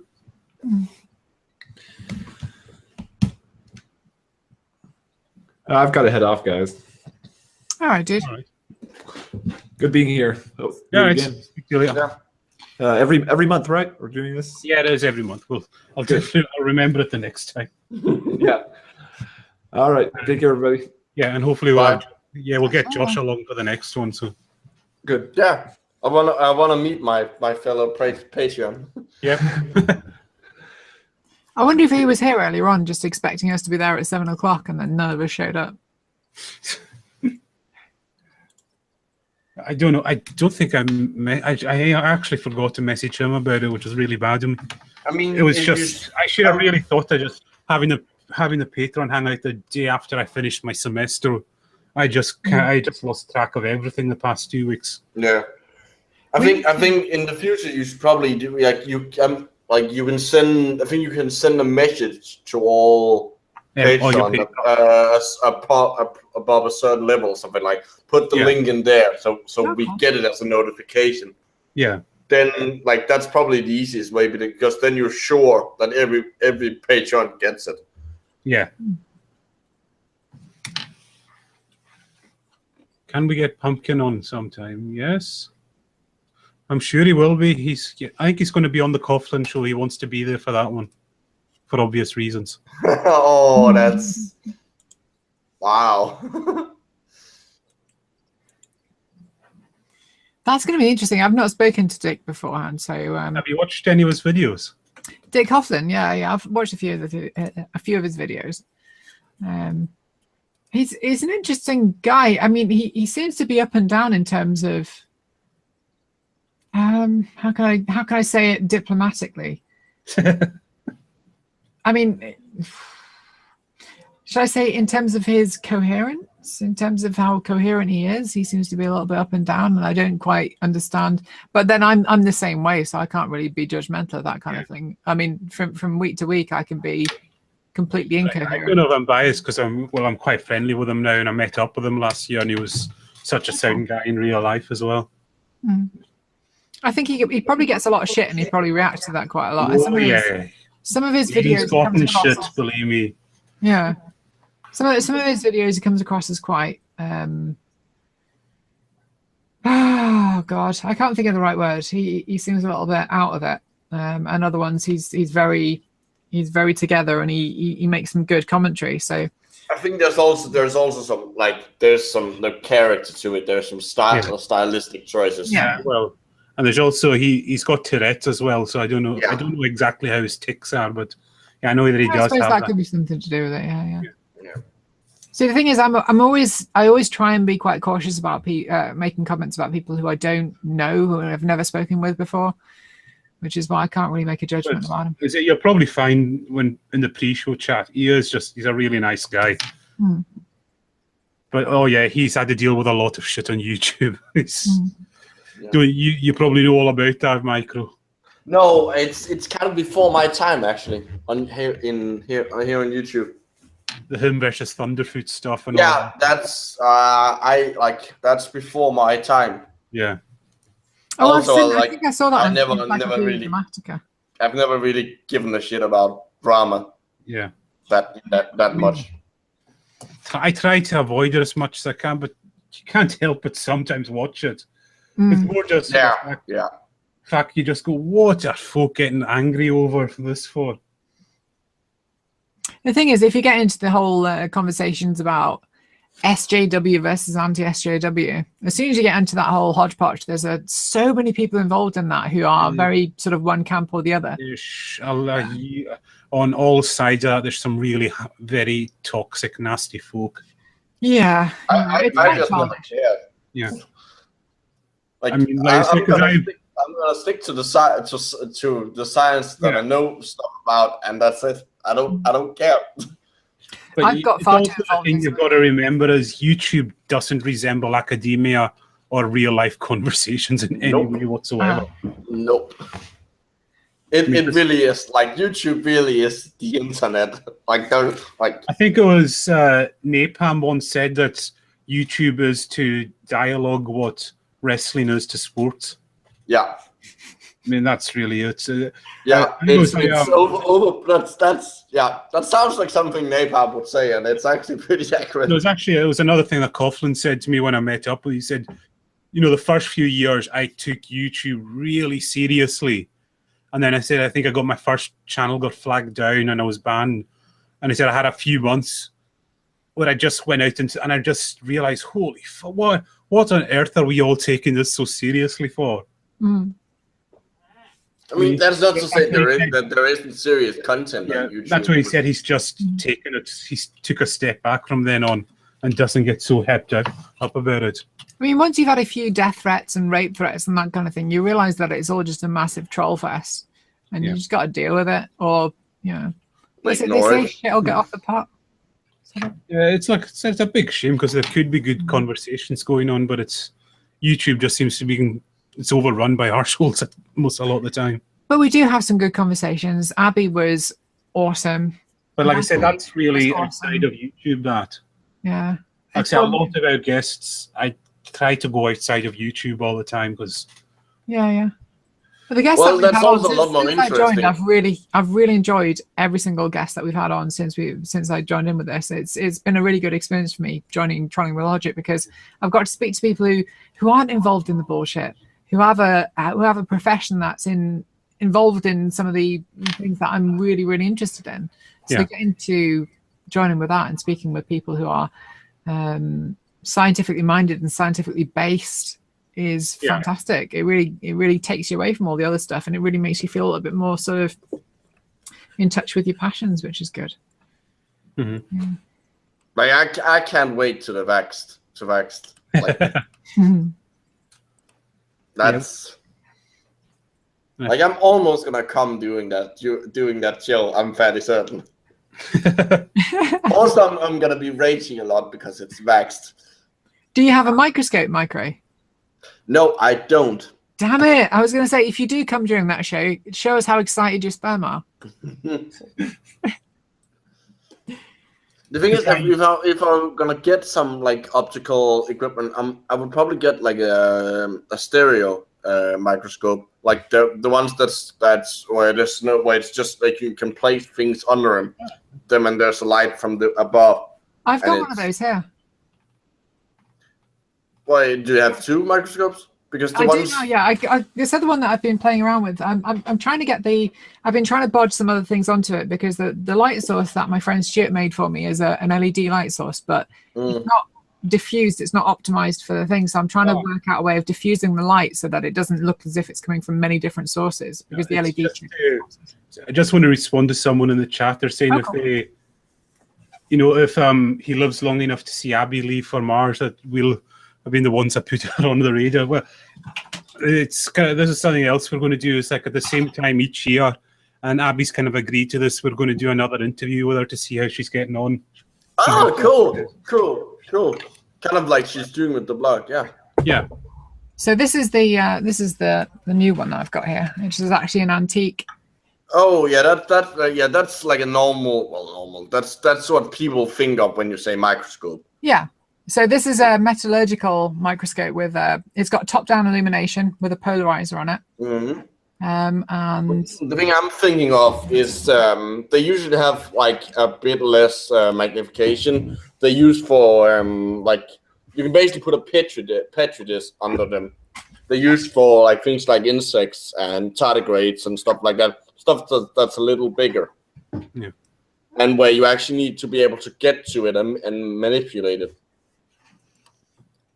That's basically also what I'm used to using because. Yeah. My little brother's been using some really cool microscopes recently. He's been using some. He's been using various different kinds of electron microscopes, like a fluoroscope or whatever it is, where it actually makes the rocks, the elements in the rocks, fluoresce. Which is, I think the coolest thing I've used is a two photon microscope, which where it sends out brief pulses of it sends brief pulses out of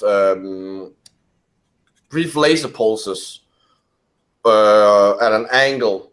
So and the idea is you put some chemical in the thing you're looking at, and basically the density of the photons in those pulses are so high that it's that it basically, the place where they cross, it's basically like you shine one laser with where the photons have double the energy on them, so you can look past, you can make things glow beneath other things without having the things up on top glow. that's pretty cool. Yeah. Whereas all I'm trying to do is try to make a light source. I've been making this little light source for underneath. And I did that on a live sedated mouse and looked at its brain. You opened up the skull of the mouse. I didn't get to open it and also sedated. I just got to look at it and use the microscope. Did you set it back up again afterwards? I think they euthanized them. I can't remember. Oh. It's mice. They die in droves in medical research and in. This is true. Like I mean, I've had to kill things to get my bachelor's. I've technically had to kill lots of things as well in the research of this thing because some of my slides have dried out. So billions of life forms died. Okay, I don't count those, but like larger things, I've had to cut the put up the way you kill an annelid worm. It's basically you drive a needle through its head to pin it down, and then you cut the head off. Also, sea urchins don't have a central nervous system, so when you cut them in half, the two half keeps walking until they die because you've cut open their intestines. Ouch. Ouch. I'm really interested now to figure out exactly what my granddad did in his lifetime, because of course he was a zoologist, and I know he did various different bits and pieces, and he I mean, if you have, I'm assuming you know his name, so you should be able to look. Yeah. I mean, there's loads. If you go on his Wikipedia, there's tons of links there. Yeah, if he's published anything, you should be able to find that. Yeah, but I want to look at the stuff that he's kept for himself. Yeah. The intellectual property of that, though, belongs to various different people within the German side of my family, including also he was an artist, so a lot of his artworks are part of the property of the members of the family on my mum's side. But I'd really like to look through some of his works and have a look through, like his notebooks, his field notebooks and all that kind of stuff, and see what he found and what his process was for figuring stuff out, and when he discovered a new species and how he described it and all that kind of thing. That's the kind of stuff that I really want to look I mean, if you find out something more than what you presented in the microscope video, there's been an interesting video going through what he actually did. I need to make sure that, I mean, if I go and have a look at his actual works and his notebooks and stuff, I need to consult various different people, and it's kind of legal. There's a lot of It's very frustrating as far as that's concerned, because if I divulge stuff that isn't actually within the public realm, then I could get into trouble. And that's true. Yeah, it's pretty shitty. So I mean, I could go through stuff that is in the public realm. I mean, there's a lot of that stuff. For example, when I went to Germany a few years ago, I took a couple of photographs of some of his paintings that I really enjoyed that are sitting in my grandma's house, or rather hanging in my grandma's house. And I wasn't allowed to put them on Facebook, which is a bit annoying. But yeah, But some of the plants that he created and that he discovered are on his grave in Germany, and all over. His grave is a wildflower bed. So it's all these different species that he named or that he discovered or that he created through different, like splicing different bits together. We're just growing there wild, which is kind of cool. Cool. Yeah. So I'll have to get back there again and take some photographs of them all and kind of describe them, I suppose. That might be quite a nice little video if I go back to Germany at some point. We shall see. What was that? What was that person in chat? You're both going to hell. I'm going to hell. For killing things, but is it? That's not why you go to hell. You go to hell for not accepting Jesus as your Lord and Savior. You go to hell because you like to party instead of going to heaven. I've got to ask you, Micro, do you still pay your tax to the Danish church, or have you opted out of that? I opted out that when I was, I think, 19 years old. But I don't pay the church tax, but I'm still technically paying for the church because all the priests are like state workers, basically. So they, I pay their pension and their salaries and stuff like that. Because actually, I heard was it not meant to be quite difficult to opt out of paying the church tax at first? Yep. There was not a willingness to make it possible to do it online, and a lot of the priests were like started demanding that you show them weird documentation to get out. So the Danish Atheist Society ended up making a website that has, I think they are over 10,000 people have used it to get out. I was just curious about that.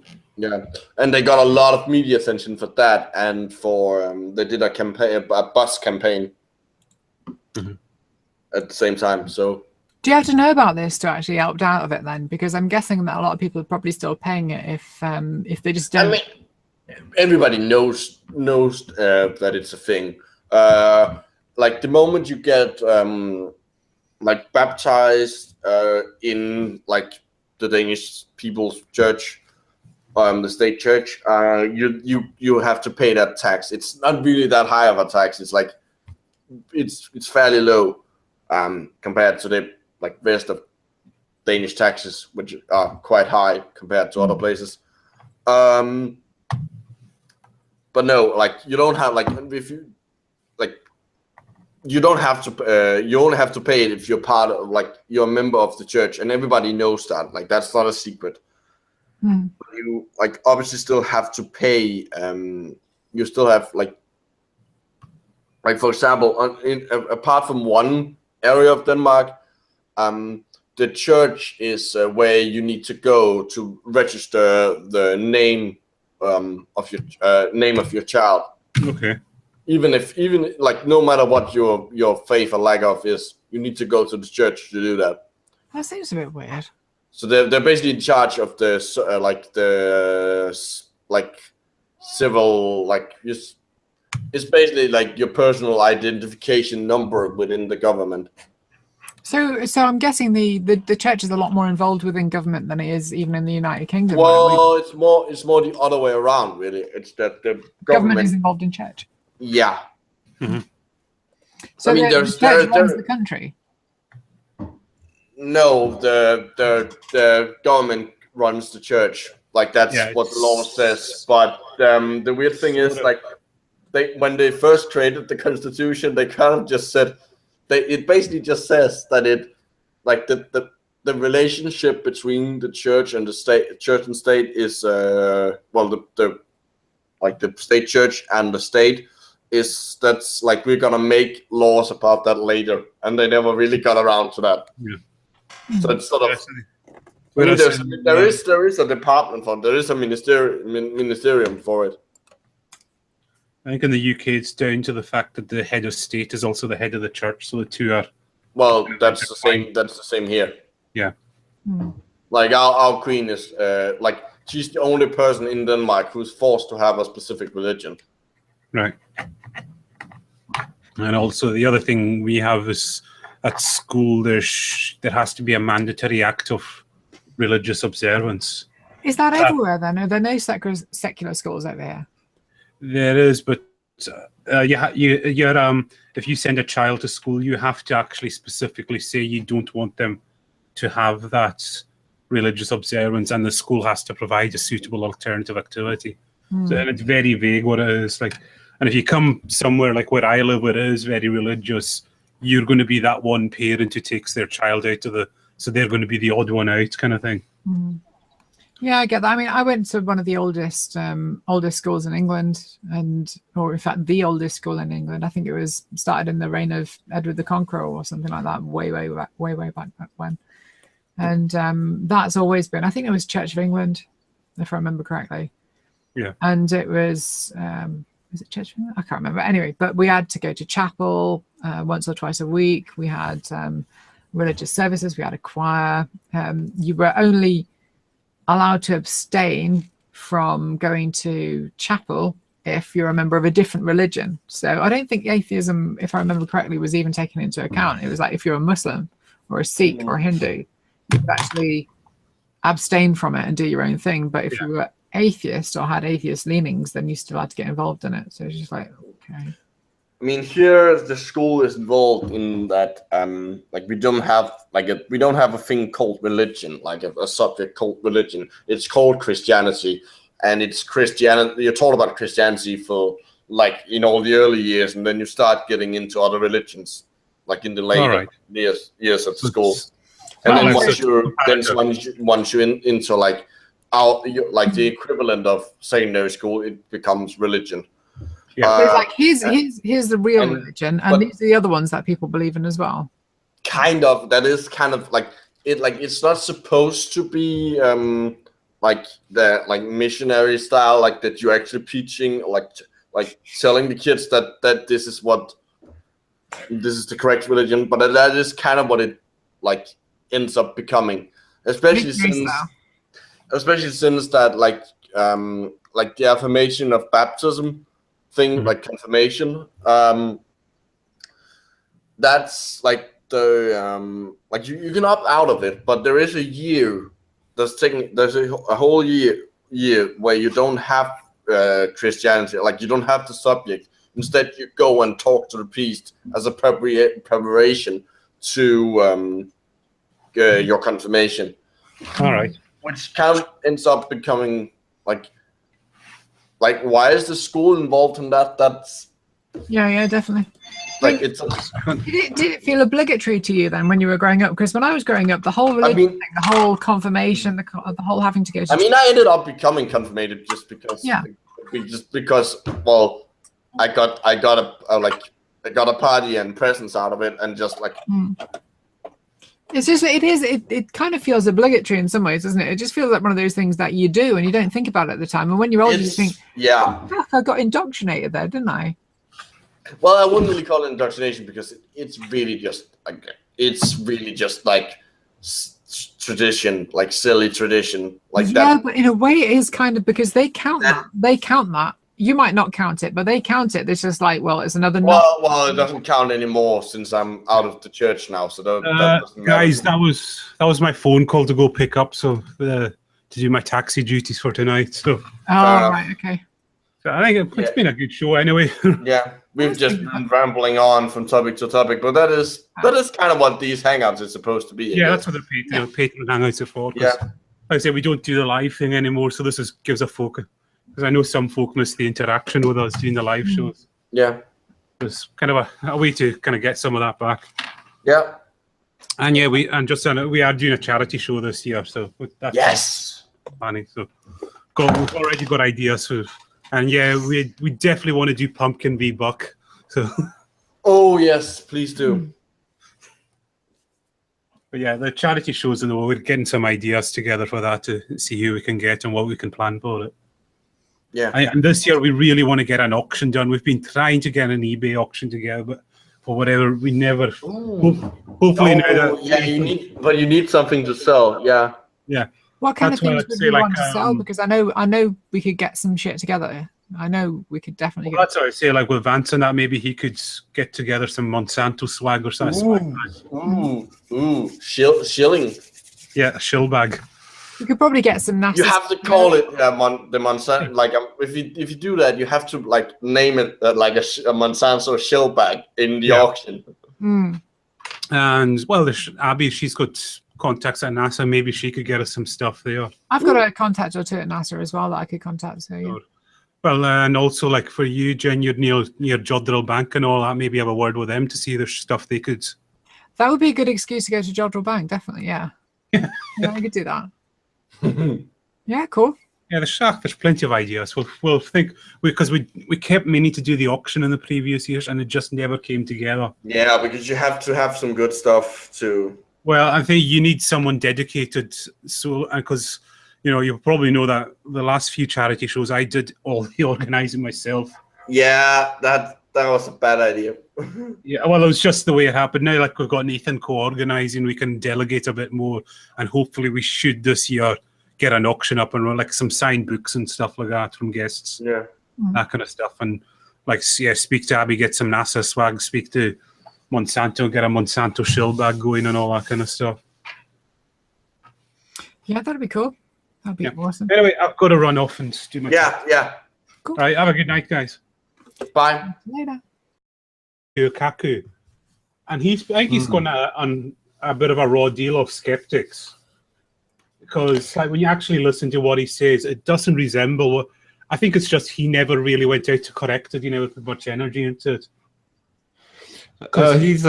He's gotten too much into the game of science popularization that he's gone. But it's when I looked at it overboard.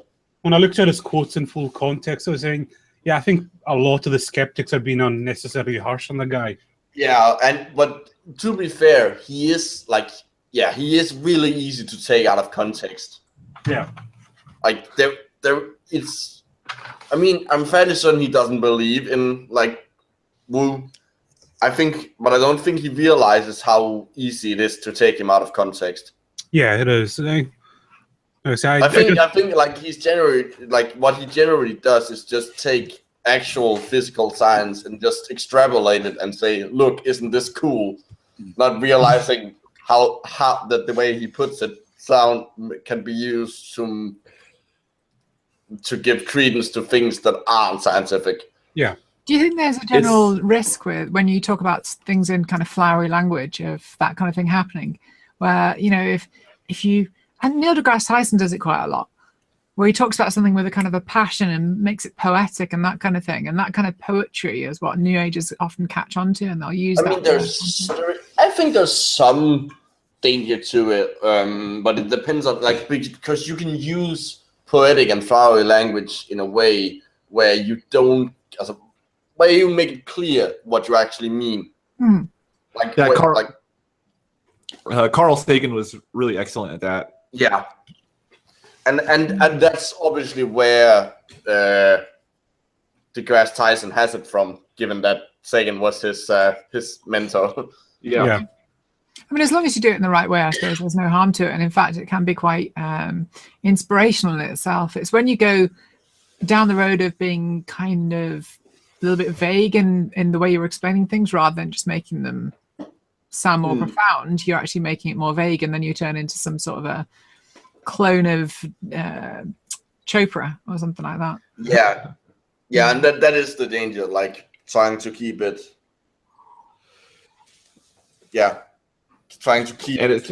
And it's funny when it got vague. Yeah, Sagan was so good at being careful about that. Even when New Agers try to quote him, from clips from Cosmos, they have to keep their clips really short because in order to. They just keep it to the word quantum, and then that's about it. Quantum. Well, Sagan says a parody video, just finding an episode of the old Cosmos, and every time he says quantum, just cut that out and just make a compilation of. Yeah. Although the one line I noticed they like to take out of Cosmos is, I think, in the very first episode when he says something to the effect of "We're all connected together." Yeah. And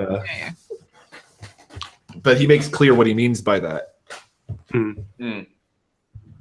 He The does, best- but you know, it's just like with that Richard Dawkins interview where the apologists always take it out of context and make it look as if he, Yeah, the alien one. yeah, Yeah. It's Yeah, like- where if you actually watch the full thing, which Yeah. they for some reason put up, which Yeah. I've still no idea why they would do that, since it undermines. And is there not another interview where they ask him about novel genetic information, and they've kind of edited that in a way that yeah. I think that one isn't as clear, but it rings a bell. Yeah. it was later discovered they had asked him some totally other random question, which he was like, what's going on here? Because he said like he didn't know this was going to be a creationist thing. Mm. And it's just like they just started springing it on him. He was prepared for a different interview, Yeah. but they kind of went and they took his long responses as, "Oh, he doesn't know what he's talking about." Yeah. It's the same in like I think it's the principle, isn't that what's called the geocentrists? Oh, bloody hell, we've got to review that. Where Yeah. they who was it? It's one of the Star Trek captains. They It's got oh, you mean Captain Riker? Do you mean No. Captain Janeway. oh Captain Janeway? Kate Mulgrew. She did the Yeah, yeah. voiceover for it. And yeah, she didn't realise what it was being used for. yeah.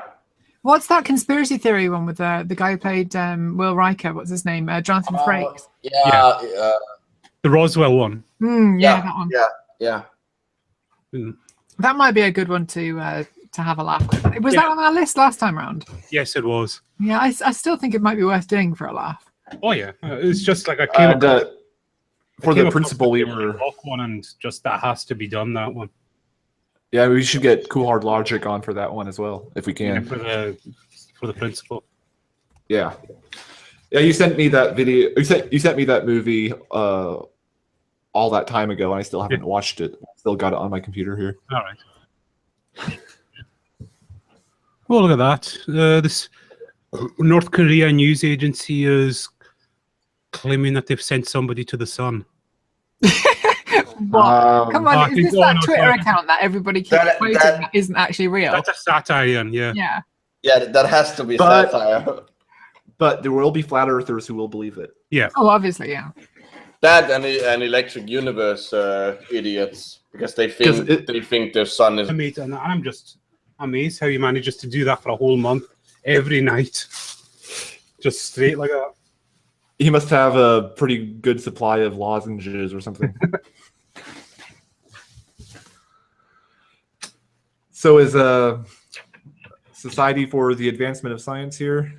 I forgot to message him, so I'll try messaging him right now to see if he wants to join. But we'll set this up better next month. Yeah.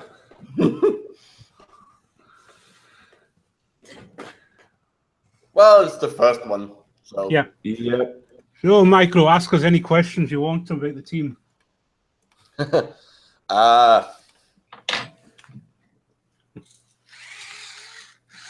Well, the thing is, I've been following you for so long. I don't. It's hard to come up with questions. You know everything about us already. You know, like, more about us Well, than we okay, do. not everything about everyone, but like most of like the general stuff I've sort of picked up. Well, might as well ask you, what do you think, the current incarnation of the show? How we've changed the format again? I think it works. I mean, Yeah, I know a lot of folk are missing the live stuff, but like I said, when we had to put a stop to it last summer, it was just no way we could actually keep a schedule live. yeah, It gets yeah, very difficult after a few years because your life changes. yeah. I mean, I wouldn't say I preferred the live shows over this. I think they're sort of equal.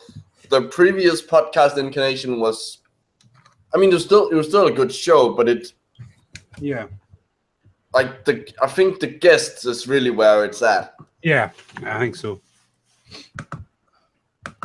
That and the movie reviews and stuff. Oh, we've got some good movie reviews planned. Don't worry. Oh yeah. Vaxxed is going to be awesome. Yeah. So we've got Dave Gorski joining us for Vax. Yes. Mm-hmm. Yes. And then we're also I was a little bit starstruck just seeing him agree in an email to me about coming on. And we're also going to be reviewing some a Christian satanic rock scare video. and we've got Buck joining us for that. Oh yeah, that's gotta be. That's just perfect for Buck. And that particular movie, Rock, it's called Rock. It's Your Decision. It's my favorite. It's my favorite Christian movie of all time. It's even Did you watch better that than... when you were a believer, Nathan? No, I didn't. I actually just watched it for the first time like a few months ago, and it was awesome. Because we did used to get shown those videos when we would have ministers and preachers visit their school. They would show us movies like that. Mm-hmm. Yeah, when I was a believer many years ago, they never showed us.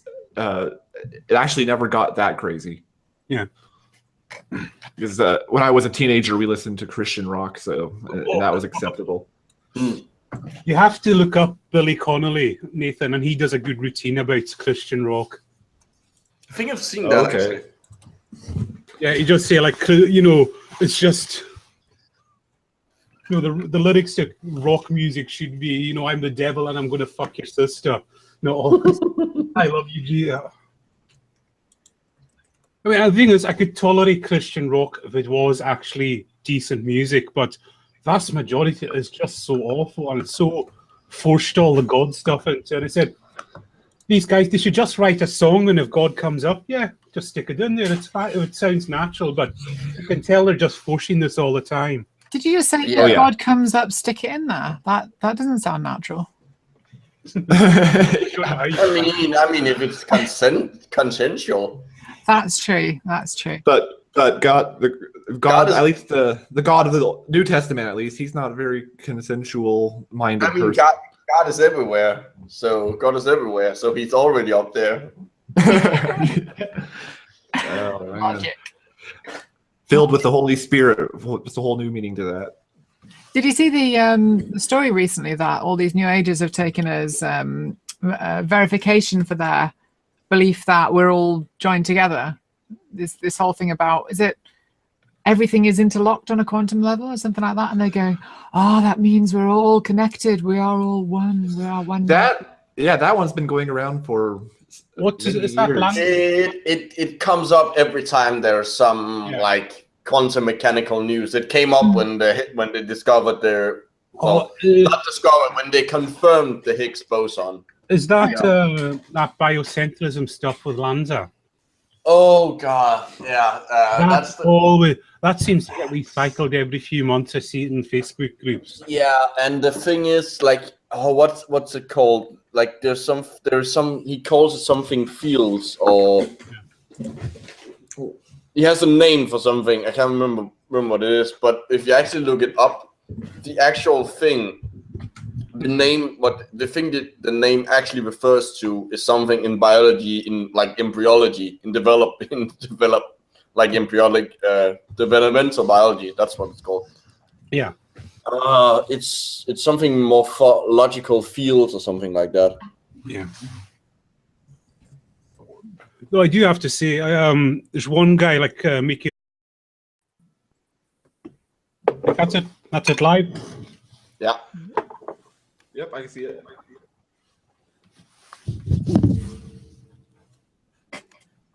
I do need to just get a coffee though, so 2 seconds. So yeah, just host away, Nathan.